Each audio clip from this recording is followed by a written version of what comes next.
सीधे लिए चलते हैं। ऐश्वर्या पालीवाल हमारी सहयोगी इस वक्त हमारे साथ जुड़ रही है। और ऐश्वर्या, आप वित्त मंत्री निर्मला सीतारमण के घर के बाहर से जुड़ रही है। कुछ ही देर में उनके निकलने का कार्यक्रम होगा। 9 बजे वो पहुंचती है वित्त मंत्रालय। ऐश्वर्या, अंजना, मैं आपको बता दूं, कुछ ही देर पहले, अभी कुछ ही मिनट पहले इनफैक्ट यहां से निर्मला सीतारमण निकली हैं। वो यहां से सीधे फाइनेंस मिनिस्ट्री गई हैं और वहां से 9:10, 9:15 पे वो बाहर निकलेंगी। एक बात आपको बता दूं, बही खाता निर्मला सीतारमण जब पहली बार जब उन्होंने पेश किया था, तब उन्होंने कहा था कि बजट नहीं बही खाता है ये। और पिछली बार उन्होंने पेपर नहीं लिया था, एक इंडियन मेड टैबलेट लिया था। तो अब की बार उम्मीद की जा रही है कि ऐसा ही कुछ 9:10, 15 मिनट पे देखने को मिलेगा फाइनेंस मिनिस्ट्री के बाहर। निर्मला सीतारमण वहां पहुंचेंगी अंजना कुछ ही देर में। बिल्कुल। और निर्मला सीतारमण के नाम बहुत सारे रिकॉर्ड्स भी हैं जिसकी हम बातचीत कर रहे थे। लंबा वो भी बोलती हूँ और सैयद जफर इस्लाम साहब भी सरकार की तरफ से अपना पक्ष पूरा रखते हैं। 2 घंटे 40 मिनट 2020 में भाषण दिया था निर्मला सीतारमण ने। इससे पहले इतना लंबा बजट भाषण किसी ने नहीं दिया था इतिहास में। लेकिन लंबा बजट भाषण और बहुत अच्छा बजट है या नहीं, इस पर चर्चा बहुत नए सिरे से। उन्होंने कहा था कि सेंचुरी का सबसे अच्छा और बड़ा बजट हमने दिया है। ये पिछली बार उन्होंने कहा था। इस बार क्या उम्मीदें रखती हैं, क्योंकि अर्थव्यवस्था अब धीरे धीरे पटरी पर लौट रही है। वी शेप्ड रिकवरी से बताया गया कि ये के शेप्ड रिकवरी है। क्या इसका मतलब है? आम आदमी की जिंदगी पर कितना असर होगा, नहीं होगा? हम आपको बता दें, 11 बजे वो बही खाता अपना लेकर बजट पेश करेंगी। ब्रीफकेस वाली जो प्रथा थी उसको भी उन्होंने समाप्त किया है। निर्मला सीतारमण अपना बजट ये पेश कर रही हैं फुल टाइम वित्त मंत्री के तौर पर। इससे पहले इंदिरा गांधी ने अतिरिक्त कार्यभार के तौर पर वित्त मंत्रालय संभाला था, लेकिन महिला फुल टाइम बजट वित्त मंत्री के तौर पर निर्मला सीतारमण ने अपनी पैठ बनाई है। और इसी के साथ पहली महिला फुल टाइम वित्त मंत्री के तौर पर उन्होंने पहचान बनाई है। क्या इन चुनौतियों के लिए आउट ऑफ द बॉक्स, ये हमेशा कहा जाता है कि कुछ नया क्या वो लेकर आती हैं।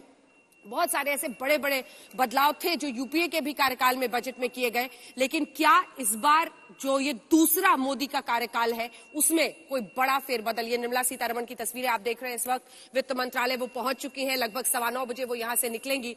मुझे तो लग रहा है कि वो जरा बिफोर टाइम ही चल रही हैं आज, लेकिन ये उनका तरीका भी है फंक्शनिंग का। बताया जाता है कि वो जब बहुत ही डिटेल्स में जाती हैं और बहुत कुछ करती हैं। अब जल्दी जल्दी यहाँ पर जो कुछ हमारे साथ मेहमान बने हुए उनसे एक एक कमेंट ले लेते हैं, फिर आपको सीधे लिए चलेंगे, क्योंकि तस्वीरें वो भी दिखवाई जिसमें भागवत कराड़ साहब जो कि वित्त राज्य मंत्री है वो पूजा पाठ कर रहे हैं। पंकज चौधरी ने कहा है कि थोड़ा सा धैर्य रखिए, हम लोगों ने सभी का ध्यान रखा है, इस बजट में क्या कुछ हो सकता है। लेकिन कृषि कानूनों की वापसी, और फिर भी उत्तर प्रदेश में चुनाव है, कृष्णबीर चौधरी जी को इनकार नहीं कर सकता है। उसकी छाप दिखेगी क्या?